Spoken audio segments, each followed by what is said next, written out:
ناظرین کرام السلام علیکم، میں ہوں آپ کا میزبان فیصل علی بلوچ اور ہم نور سحر سحری ٹرانسمیشن لے کر آپ کی خدمت میں حاضر ہیں۔ اس کے ایک سیگمنٹ ہے علم و آگاہی، جس کا آج کا ہم جو موضوع لے کر چل رہے ہیں وہ موضوع ہے نزول قرآن، کیونکہ اس بابرکت مہینے میں ہی قرآن نازل ہوا۔ تو نزول قرآن میں ہم جو بات کر رہے ہیں وہ اب جس موڑ پر آ گئی ہے وہ ہے قرآن اور ابلاغ۔ جی ہاں، قرآن اور میڈیا، یعنی اگر میں آسان لفظوں میں کہوں تو وسیلہ۔ یہ وسیلہ کس کا کس کے ساتھ ہے، اس پر گفتگو کریں گے۔ میرے ساتھ ہیں آپ سب کے جانی پہچانی ڈاکٹر نسرین صاحبہ، جو کہ رب کا پیغام اور محبوب سرکار دو عالم صلی اللہ علیہ وسلم کے نام کی مصنفہ ہیں اور نیوز کاسٹر رہ چکی ہیں، اور آپ کی کتاب جس پر آپ نے پی ایچ ڈی جو مقالہ لکھا اسے کئی ممالک میں ریفرنس کے طور پہ پڑھایا جاتا ہے۔ ڈاکٹر صاحبہ سے میں یہ پوچھنا چاہوں گا کہ یہ قرآن میں ابلاغ کی اتنی اہمیت کیوں ہے اور اسے باعث مسرت اور ایک اعزاز کا ذریعہ کیوں سمجھا جاتا ہے؟ اس پر روشنی ڈالیں ہمارے ناظرین کے لیے، ہماری اس نوجوان نسل کے لیے جو آج میڈیا کے ہاتھوں کچھ اور ہی کھیل کھیل رہی ہے۔ ڈاکٹر صاحبہ پلیز۔ بہت شکریہ فیصل بھائی۔ یہ آپ نے میرا موضوع جو ہے نا آج اپنے تمام جو نشریات ہیں ان میں ظاہر ہے کہ میرا سبجیکٹ ہے۔ Media is not only my passion, it is in my system. مجھے تو ایسے لگتا ہے جب سے پیدا ہوئی ہوں یہ میرے سسٹم میں موجود ہے میڈیا۔ دیکھیے، اللہ تعالیٰ کا جو سب سے پہلا ابلاغ ہے وہ کہاں سے شروع ہوتا ہے؟ وہ ایک ایسے انسان کی نافرمانی سے شروع ہوتا ہے اور تکبر سے، جہاں وہ یہ کہتا ہے میں تو سب کچھ جانتا ہوں۔ ابلیس نے کیا کہا؟ میں کیوں سجدہ کروں؟ میں تو اتنا بڑا عالم، مجھے تو نے آگ سے بنایا، تخلیق کیا، میں اتنا عبادت گزار، یعنی عبادتوں پر بھی تکبر کر رہا ہے اور یہ کہہ رہا ہے میں تو اتنا بڑا عالم ہوں کہ میں سب کچھ جانتا ہوں۔ اللہ نے کہا اچھا بچو کیا جانتا ہے تو؟ سب کچھ جانتا ہوں۔ تو اللہ نے کہا نہیں، سب کچھ تو نہیں جانتا، اگر جانتا ہے تو بتا یہ جو آسمان پہ چھوٹے چھوٹے چمک رہے ہیں یہ کیا ہیں، اور یہ پھر یہ جو ایک گول دائرے میں جو چمک رہا ہے یہ کیا ہے، اور یہ جو پانی تیرے سامنے بہہ رہا ہے، ٹھیک ہے نا، یہ کیا، اس کا کیا نام ہے، یہ جو اونچے یہ پتھروں جیسی چیزیں نظر آ رہی ہیں یہ کیا ہیں، ان کے اسم پوچھے۔ پہلا جو ابلاغ اللہ کی طرف سے ہو رہا ہے، بتایا جا رہا ہے، وسیلہ تو حضرت آدم ہوں گے ابھی آگے چل کر، تو اسماء، ان کے نام بتا، پہلا ابلاغ اسماء کے حوالے سے ہے۔ تو چپ، خاموش، کہا بس یہ تھی تیری جانکاری جس پہ تو اتنا تکبر کر رہا تھا۔ اب آپ نے حضرت آدم سے کہا چلو آدم بتاؤ ان چیزوں کے نام۔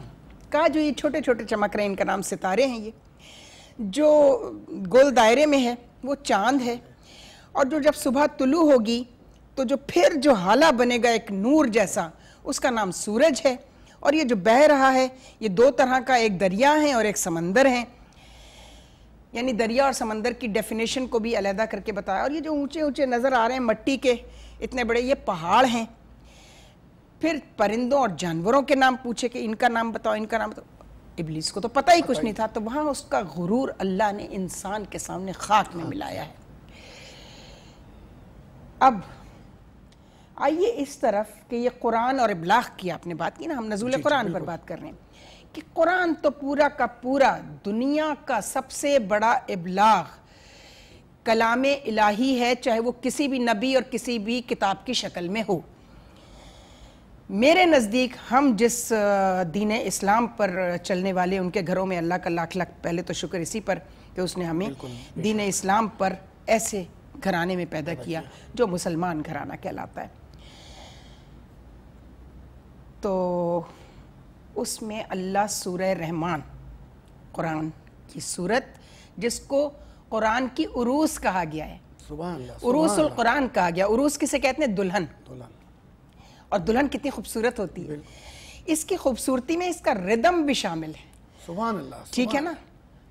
پہلا تو کہا کہ تو سب سے بڑی نعمت تو تمہیں میں نے تمہارا نبی دے دیا، سارے علم سکھا کر، یہ احسان کیا تم پر، اور 31 بار اس صورت میں فَبِأَيِّ الْآلَاءِ رَبِّكُمَا تُكَذِّبَانِ، اور تم انسان کے ناشکری کے جو اس کے عمل ہیں ان کو جھنجھوڑا ہے 31 بار پروردگار نے کہ تم میری کن کن نعمتوں کو جھٹلاؤ گے۔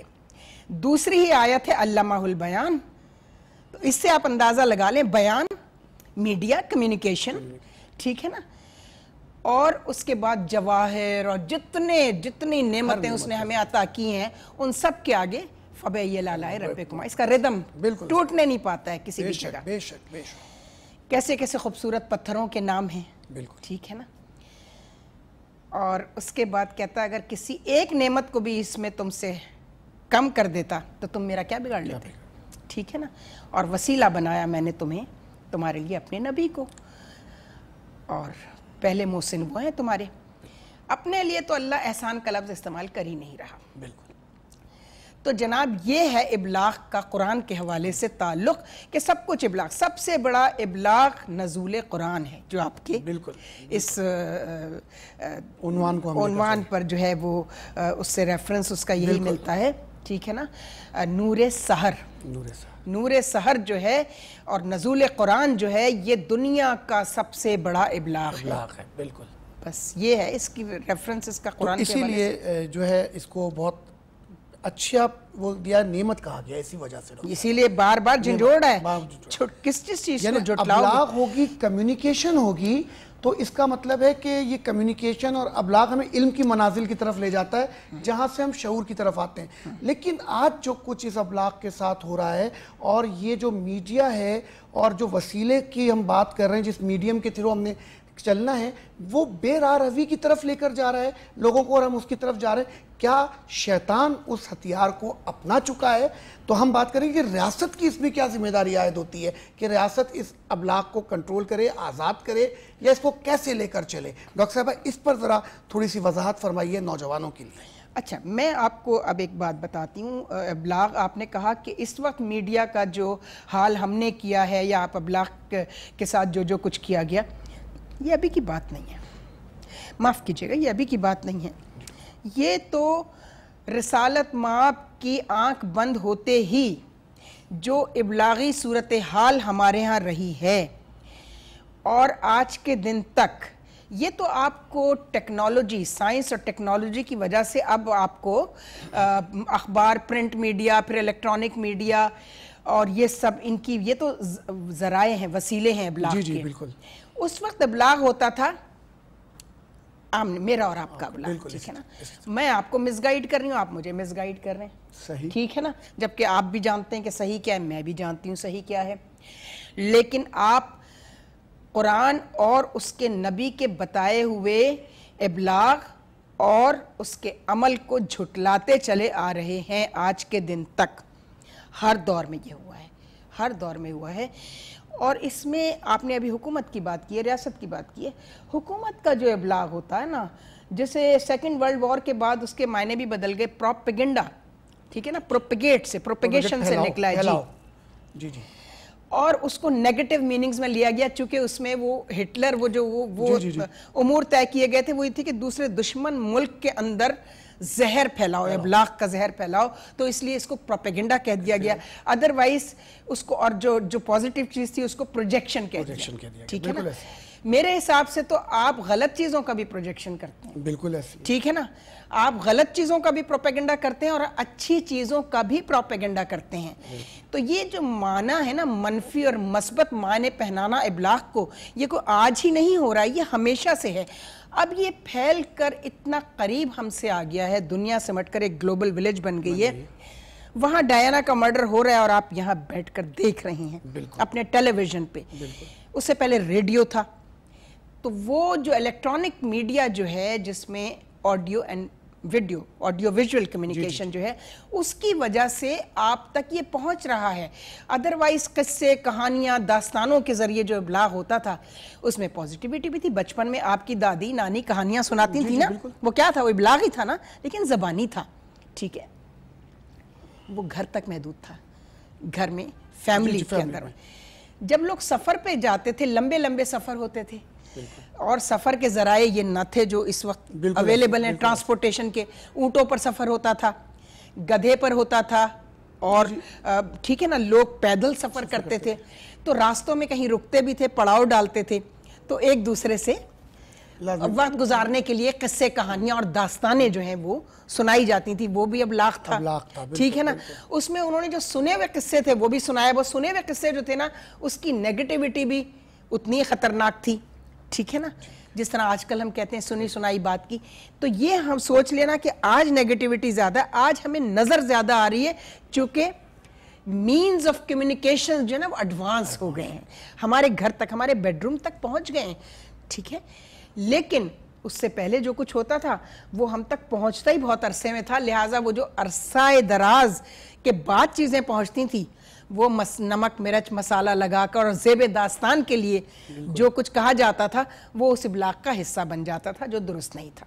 ناظرین کرام, آپ نے دیکھا کہ ہم نے ابلاغ کا جو تعارف ہے اسے قرآن سے کس انداز میں ڈاکٹر صاحبہ نے وضاحت فرمائی کہ یہ ایک نعمت ہے, اور نعمت کو اگر ہم غلط استعمال کریں گے تو پھر وہ جو وہاں سے نکالا گیا اور ابلیس بنا اور شیطان بن گیا, ہم اس طرف چلے جائیں گے جو ظالمین کے راستے میں ہے.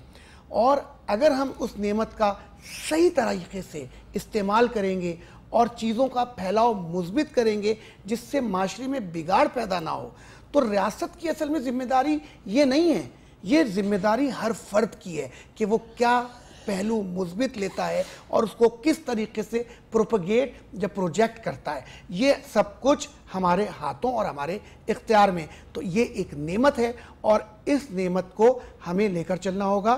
ہم نور سحر کی اپنی اس نشریات میں علم و آگاہی کے اس سیگمنٹ میں نزول قرآن کے موضوع پر اور قرآن اور ابلاغ کہ اس حصے کو یہاں تک ختم کرتے ہیں. اجازت دیجیے اپنے میزبان فیصل علی بلوچ اور ڈاکٹر نسرین صاحبہ کو, پھر ملتے ہیں.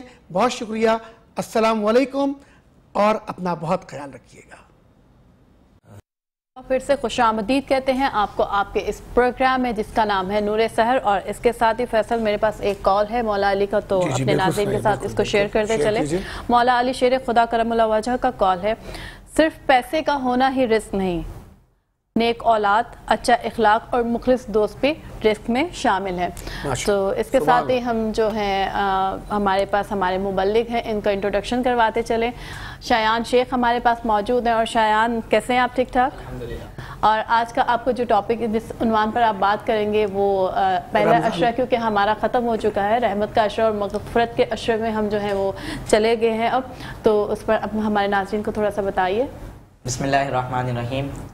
عشرہ رحمت اپنی رحمت لٹاتا ہوا ہم سب سے جدا ہو چکا ہے, اور اب ہم مغفرت کے عشرے میں داخل ہو چکے ہیں. جی, عشرہ مغفرت اللہ رب العزت کی طرف سے یہ ہمارے لیے ایک بہت بڑا انعام ہے, کیونکہ آپ دیکھیں کہ یہ مغفرت کا عشرہ ایسا ہے کہ جس میں اللہ رب العزت لوگوں پر رحم فرماتے ہوئے لوگوں کی مغفرت فرماتا ہے.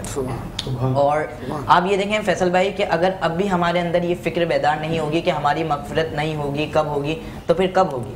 کیونکہ رمضان المبارک تو اتنا بابرکت مہینہ ہے, اور جہاں پر ہم نے اس کے فضائل کو سنا اور ہمیشہ ہم سنتے ہوئے آتے ہیں اس کے مناقب, وہاں پر اس کی وعیدیں بھی حضور علیہ السلام نے بیان فرمائی. حضور علیہ السلام ایک مرتبہ ممبر شریف پر جلوہ کریں اور پہلی اسٹیپ پر آپ قدم شریف رکھتے ہیں اور فرماتے ہیں آمین. پھر دوسری اسٹیپ پر آپ اپنا قدم شریف رکھتے ہیں, حضور علیہ السلام فرماتے ہیں آمین. پھر تیسری اسٹیپ پر قدم شریف رکھتے ہیں, پھر فرماتے ہیں آمین. صحابہ کرام علیہم رضوان نے عرض کی یا رسول اللہ صلی اللہ علیہ وسلم ایسا تو کبھی نہیں ہوا, مگر آج یہ بات پہلی مرتبہ ہوئی ہے, آخر اس کے پیچھے ریزن کیا ہے؟ حضور علیہ السلام نے فرمایا, جس میں سے 3 باتیں فرمائی, میں ایک بات عرض کرتا ہوں اختصار کے ساتھ. حضور علیہ السلام نے فرمایا کہ جبریل امین نے دعا کی کہ اس شخص کی خاک ناک آلود ہو, مطلب اس شخص کی ناک خاک آلود ہو, یعنی مٹی میں مل جائے اس کی ناک, جو رمضان المبارک جیسا بابرکت مہینہ پالے اور اپنی مغفرت نہ فرمائے. آپ غور کیجئے کہ دعا کرنے والا کون ہے؟ سید الملائکہ, جو فرشتوں کے سردار ہیں. اور آمین کون کہہ رہے ہیں؟ سید الانبیاء, جو انبیاء علیہ السلام کے سردار ہیں. تو یعنی یہ تو شیورٹی ہمیں مل چکی ہے کہ یہ دعا تو اٹ ول بی ایکسیپٹڈ, ہر ڈیفینیٹلی یہ دعا قبول ہونی ہے. مگر آج ہم میں سے کون ہے کہ جو یہ فکر کرے کہ اب مغفرت کیا ہوگی؟ اچھا, ہمارے یہاں سوسائٹی انفارچونیٹلی کنڈیشن یہ ہو گئی ہے کہ ابھی روڈوں پہ بازاروں میں رش ہے, اور ہمارے گھروں کے اندر یہ لسٹ تیار ہو رہی ہے کہ اب عشرہ مغفرت آ گیا تو اس کے لیے مزید فروٹس یہ آنا ہے, مزید راشن یہ آنا ہے. اور جو ہمارے ینگسٹر ہے, بالخصوص ینگسٹر, وہ نائٹ میچ کا انتظام کرنے کے ٹورنامنٹ کہاں پر ہے, ان دا ایوننگ پتنگیں اڑائی جانی ہے. مگر ان تمام چیزوں میں یہ سوچتا ہوں کہ قرآن کی اسکیم کا ہے, تلاوت قرآن پاک کی اسکیم کا ہے, ذکر اللہ کی تسبیحات کا ہے, ایکسٹرا نوافل کہاں پر ہیں. تو اب ہم نے یہ فکر کرنی ہے کہ عشرہ مغفرت کو تو پا لیا ہے, اب ہم نے مغفرت کے سائے میں آنا ہے اور اللہ رب العزت کی بارگاہ میں خوب مغفرت کرنی ہے. اور یہ جو عشرہ مغفرت ہے جو رمضان, اچھا یہ بات بھی دیکھی گئی فیصل بھائی کہ ہم دیکھتے ہیں کہ بہت سارے لوگ ہیں اب بھی وہ روزہ نہیں رکھتے, بہت سارے لوگ ہیں, ہماری ایک تعداد ہے جو روزہ نہیں رکھتے. تو آج میں ایک حدیث مبارکہ سنانا جانا ہوں, جو روزہ رکھتے ہیں وہ اس سے لطف اندوز ہوں, اور جو روزہ نہیں رکھتے وہ اپنے آپ کے اندر یہ فکر بیدار کریں کہ اب روزہ رکھنا چاہیے. وہ حدیث مبارکہ ایسی ہے, وہ حدیث قدسی ہے. حضور علیہ الصلوۃ والسلام نے فرمایا کہ جب بندہ کوئی نیک عمل کرتا ہے تو آدمی کو اس کے نیک کام کرنے کے بدلے میں 10 یا 700 گنا تک اس کا بدلہ دیا جاتا ہے, الا الصوم, سوائے روزہ دار کے. کیونکہ اللہ رب العزت نے فرمایا حدیث قدسی میں کہ ان الا یجزی, کہ یہ روزہ جو ہے یہ میرے لیے ہے, یہ روزہ میرے لیے. کیونکہ اس کے اندر دیکھیں ہم نماز پڑھتے ہیں, اس میں لوگ دیکھتے ہیں, زکوٰۃ دیتے ہیں, لوگ دیکھتے ہیں, لیکن واحد روزہ ہے جس میں رب تعالیٰ اور بندے کے مابین یہ معاملہ کسی کو پتہ نہیں چلتا. یہ تمام چیزیں ہڈن ہوتی ہے. اللہ رب العزت نے فرمایا کہ جو روزہ ہے اس کی جزا میں خود ہوں.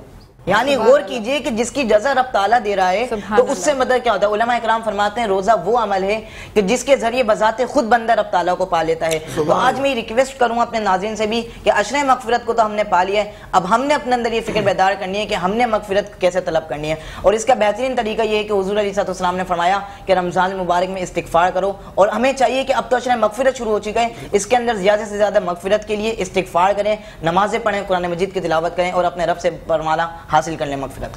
ماشاءاللہ ناظرین اکرام, آپ نے دیکھا کہ ہمارے ننھے سے مبلغ محمد شایان نے کتنی خوبصورت انداز کے اندر آپ کو اس عشرہ مغفرت کی جو آج سے ابتدا ہو رہی ہے کے بارے میں بتایا کہ آپ نے کس طریقے سے اپنے لیے مغفرت کو طلب کرنا ہے اور اللہ پاک سے کس طریقے سے اپنے گناہوں کی توبہ کرنی اور کثرت کے ساتھ کرنی ہے. تو ناظرین کرام, میرے ساتھ موجود ہیں یاسمین خان صاحبہ جو کہ ایک فیشن ڈیزائنر بھی ہیں اور ایک NGO بھی چلا رہی ہیں, ویلفیئر کا کام بھی کر رہی ہیں, ووکیشنل سینٹر بھی ان کے پاس ہے. تو میں پوچھنا چاہوں گا کہ یہ سب کچھ آپ کیسے کرتی ہیں, کس طرح کرتی ہیں اور کس کے لیے کرتی ہیں؟ بسم اللہ الرحمن الرحیم. السلام علیکم. آپ نے مجھ سے پوچھا کہ یہ کیسے کرتی ہوں اور کس طرح کرتی ہوں. بہت سارے لوگ آپ کے علاوہ بھی مجھ سے یہ سوال کرتے ہیں فیصل بھائی. دیکھیں, ہم خود کے لیے تو بہت کچھ کر رہے ہوتے, اصل مقصد ہمارا دنیا میں آنے کے بعد یہ ہوتا ہے کہ ہم دوسروں کے لیے بھی کچھ کریں. واہ واہ. میرا ایک ووکیشنل ٹریننگ سینٹر ہے, کافی لوگوں کو پتہ ہے, آج آپ کے چینل کے توسط سے اور لوگوں کو بھی پتہ چل جائے گا. میں وومن امپاورمنٹ پہ کام کرتی ہوں. ابھی جس دور سے ہم لوگ گزر رہے ہیں انتہائی سخت دور چل رہا ہے.